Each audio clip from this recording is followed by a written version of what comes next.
contrato de compraventa según nuestro Código Civil. El artículo 2530 se refiere a lo que es el contrato de compraventa, lo detalla como un contrato por el cual la parte transfiere una el dominio a la otra, ¿verdad? Como ya hemos estudiado, las partes pueden ser personas físicas o personas jurídicas, y este contrato, ¿verdad? Debe ser consensual, debe ser bilateral y debe ser siempre oneroso, es decir, siempre por un precio.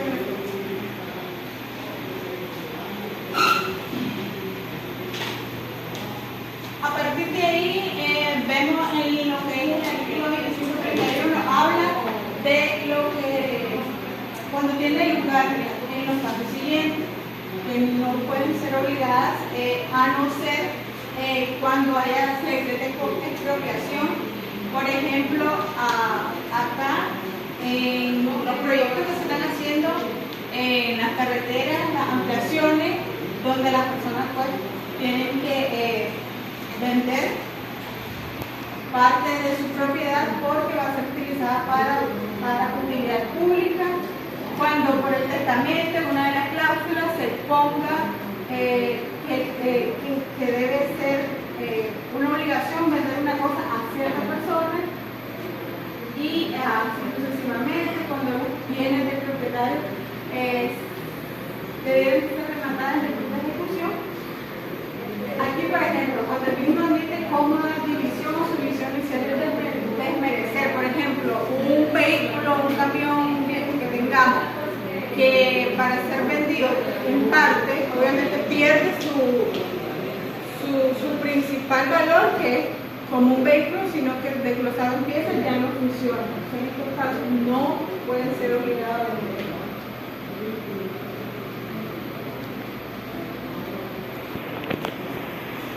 Los artículos 2534 y 2535 hablan más que todo de lo que es forma del contrato de compra-venta.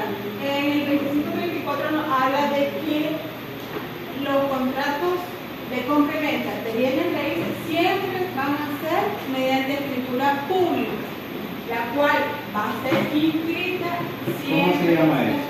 En Hacienda. ¿Cómo se llama eso?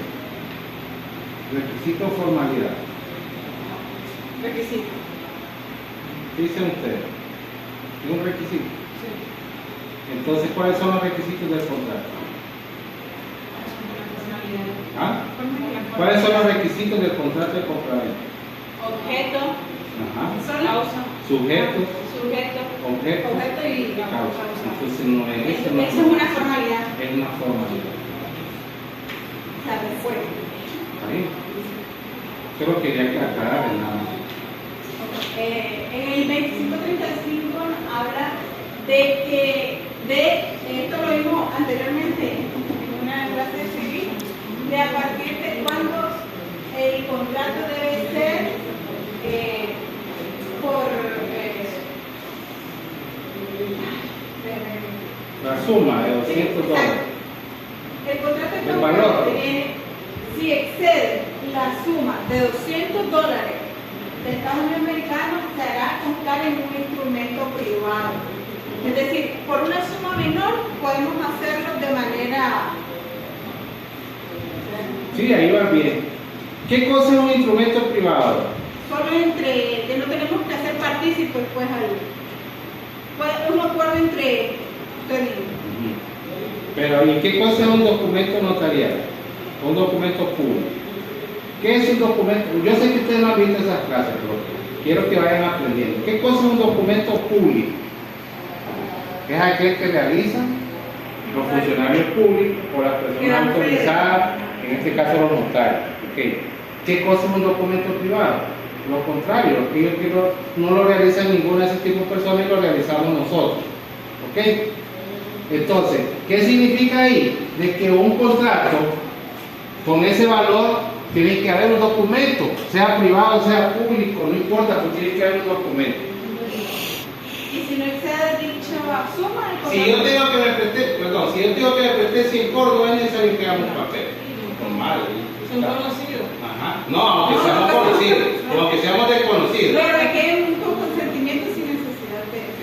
Si nosotros queremos hacerlo, lo hacemos, pero no es una formalidad. No, repito, no es una formalidad.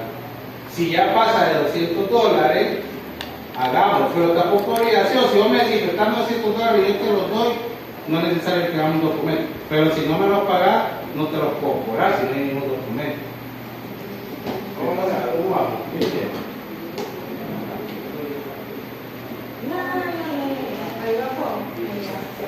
Sigan, compañera, no se atrasen. Ok, yo les voy a hablar del artículo 2540 que habla sobre lo que es la compra y la venta y la venta, lo que es la compra y la venta, ¿verdad?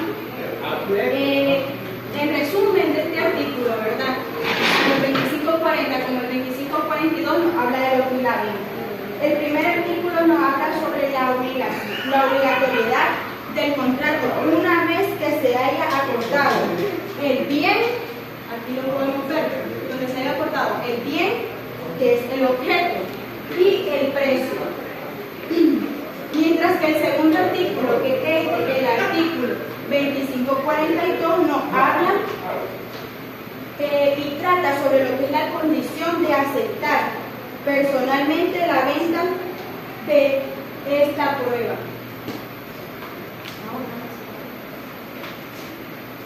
Ok, en lo que es el artículo 2544 nos habla sobre los bienes, los bienes, ¿Cuáles son? ¿Dónde está? aquí, los bienes se vendieren, ajá, nos habla A ver, disculpame, ¿recuerdan cuando miramos obligaciones y hablamos de las obligaciones indeterminadas? ¿Cuáles eran aquellas? Aquellas que donde el objeto es indeterminable, o sea, no se puede decir cuánto es. Si yo te digo, oh, te voy a vender una camionada de arena, no podemos contar cuántos gramos de arena hay ahí. Adelante. Entonces, en esto, ¿verdad? Nos habla sobre lo que es un contrato de venta, de compra y venta de bienes y raíces, por ejemplo, terrenos, edificios, etc. En estos artículos que tenemos, pues de eso nos hablan los artículos. La venta el artículo 2545, la venta puede ser hecha por conjunto o por cuenta. Y en este artículo nos habla sobre lo que es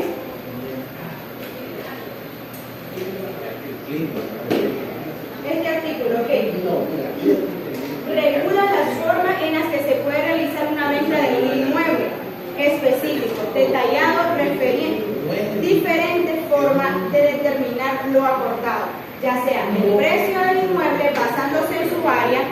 Ahora, tenemos aquí inaplicable. ¿Qué es inaplicable? No se proporciona información sobre esta forma. Después tenemos posteriormente igual inaplicable, y es similar al punto anterior.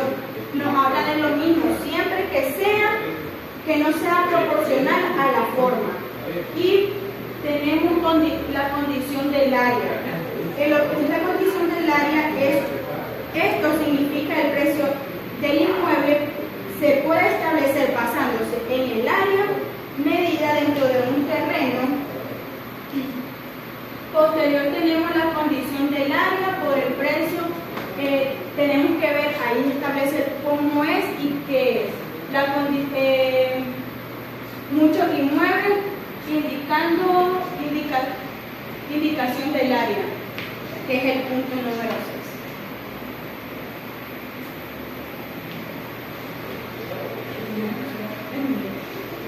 Ok, si la venta del inmueble, el artículo 2551 nos habla de si la venta del inmueble se ha hecho con indicación de la superficie que contiene, fijándose por el precio de la medida, el vendedor debe dar una cantidad indicada. O sea, tenemos que verlo esto plasmado en lo que es nuestro...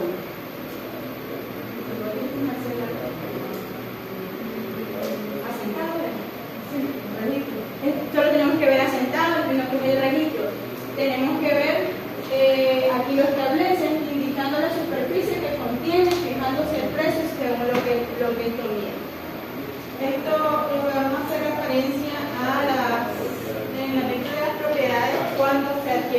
casas y esta sobrepasa el metraje regular de la casa. Entonces, la persona tiene que pagar por esas varas adicionales que traen los terrenos.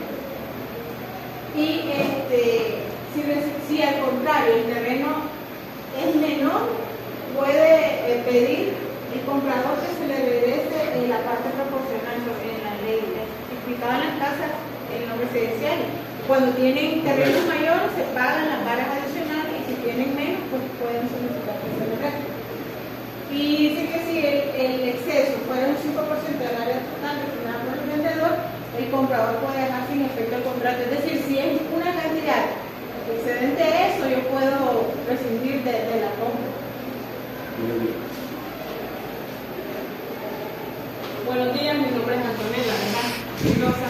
Les voy a hablar sobre lo que sería el artículo 552 y el 553, que considero que tienen un tipo de relación, ¿verdad? Como por ejemplo, ¿verdad? Este artículo habla sobre la área cuando, por ejemplo, un hombre quiere comprar un terreno, ¿verdad? En el cual se lo están vendiendo a $1,000 y el terreno mide 1,000 varas, por ejemplo, 1,000 varas, pero en realidad mide 1,020 varas, 1,030 varas, entonces se pasa 2%. Entonces, en esas pequeñeces no se puede, ¿cómo les explico? No se puede aumentar el precio, pero si pasa del 5%, sí, el propietario o el que está vendiendo puede hacer un tipo de aumento, ¿verdad? A lo que es el dinero. Aquí habla algo que te explica esto, que dice que si el comprador en general quiere disolver eso o no está de acuerdo, él puede pensarlo. Esto es un derecho que tiene el comprador. Esta es la misma referencia, por lo menos ahorita, cuando se dieron las ventas de estas casas que no tenemos, las casas decían en general $8,500, sí, pero hay casas con terreno de hasta el doble, donde personas tuvieron que, si se firmaba una promesa, cuando ya nos entregaban el terreno, obvio, hay gente que no lo tomaba porque había casas con excesos de hasta $1,000 por terreno adicional. Entonces se regresaba, o sea, todo el proceso porque la persona no tomaba. Hubieron varios casos de los que las personas no tomaban ya. Que subían el valor. Sí, porque no aplicaba pues al precio que originalmente habían dado generalizado para todas las casas, sino que había casas con mayor terreno. Con mayor terreno.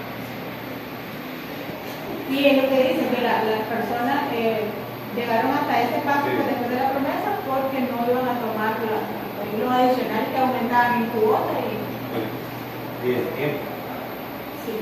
Bueno, empezamos con lo que sería el artículo 558, ¿verdad? Esta es una norma que se establece en nuestro Código Civil, el cual dice qué papel juegan estos dos, ¿verdad? Este establece, ¿verdad? Muy bien que el vendedor tiene que pagar, ya sea la escritura y por la firma del abogado, pero esto es de acuerdo a los dos. Si los dos quieren establecer, por ejemplo, yo y Rosana, ella me va a comprar un vehículo y yo le digo, vos vas a pagar la documentación, vas a pagar el contrato de compra y venta. Esto se puede acordar entre las dos, ¿ya? Entonces esto es, pero si están en duda los dos y tienen un conflicto por eso, está este código que te lo establece. Y eso pasa a veces, ¿no? ¿Quién lo paga? Que lo paga el comprador, que lo paga el vendedor, que yo no lo pago, que lo paga el otro. A veces se ponen en eso. Pero legalmente la compra la paga el vendedor y la inscripción la paga el comprador. Sí, es que así es. Miren, si yo le compro una casa a Marcela, le compro su casa, en esa de la escritura podemos ponernos de acuerdo. No nos ponemos de acuerdo, le toca a ella porque ella es la que está recibiendo dinero. Pero inscribirla a mi nombre, ese es asunto mío. Sí, ese es asunto mío. Y es por eso que muchas personas compran propiedades y no las inscriben. Porque es carísimo Sí. inscribir una casa. Bueno, en continuación vamos con el artículo 256, ¿verdad? El cual nos habla específicamente sobre la venta forzada. Esto se da por un orden, ¿verdad?, judicial, en el cual se establece si la persona tiene un débito o se puede pagar conforme él lo puede dar, lo tiene que vender material para cumplir con alguna deuda o obligación que tenga. Pocas palabras, ¿verdad? Sí, claro. Vamos bueno, este artículo para mí lo que está bien establecido es lo dispuesto en el título, es sin perjuicio de las leyes especiales que se reglamentan a la compra y venta de ganado y disposiciones contenidas en el Código de Comercio sobre objetos mercantiles. Bueno, creo que no hay que explicarlo porque lo mencionamos. Pero vamos a continuar sobre lo que sería el artículo 2563, el cual te habla que no se podrá comprar ganado sin contrafierro del dueño y constancia del mismo o su representante. Para mí, bueno, si no saben, contrafierro es la marca que se le pone al ganado para diferenciar los dueños. Por ejemplo, Doña Dulce tiene 80 vacas y las 80 vacas tienen una D, entonces de esa manera lo diferencian que son de su ganado, ¿verdad? Y eso se registra, ¿verdad? Sí, en la alcaldía. En la alcaldía se registra Fíjense que ese es como un registro de marca, nada más que opera únicamente para los que ganado. Usted llega a la alcaldía y la alcaldía revisa si no hay alguno parecido. Si hay algunos parecidos no se lo van a registrar su nombre, tiene que haber alguna diferencia o algo, porque como es una marca, entonces lo registran, porque ya, si Doña Dulce tiene una D y llego yo a inscribir otra D, ya no me lo van a, por lo menos en ese municipio, en otro lado puede existir. Entonces, para continuar, ¿verdad? Entonces tiene que realizar una vigilancia en la cual se dibuja el tipo de animal. Estos animales, como le digo, son registrados, por eso cuando vos vas a comprar a uno, por ejemplo a Masaya, vas a comprar una cabra, esos animales tienen una ticket, entonces son animales registrados, que son más caros, por cierto. Fíjense que en otros países, por ejemplo en Estados Unidos, no solo el ganado, los perros, Tienen un número. tienen un número, le implantan un chip y le dan a usted una escritura. Un perro, hay perros de $2,000, $5,000 y usted lo compra y le da la escritura y le implantan, ahora pues con la tecnología nada, le implantan un chip y se le pierde y se lo compra. Entonces, en seguimiento, ¿verdad? Se piden 2 testigos, estos 2 testigos tienen que ser conocidos, ¿verdad? Y estos testigos son los que firman, ¿verdad? Lo que sería, ¿cómo le diría? Formalmente, son testigos para hacer la formal. Y otra cosa que hay que mencionar aquí, bueno, nada más, creo que todo. Muchas gracias por su atención. Muy bien, excelente. Bravo, bravo.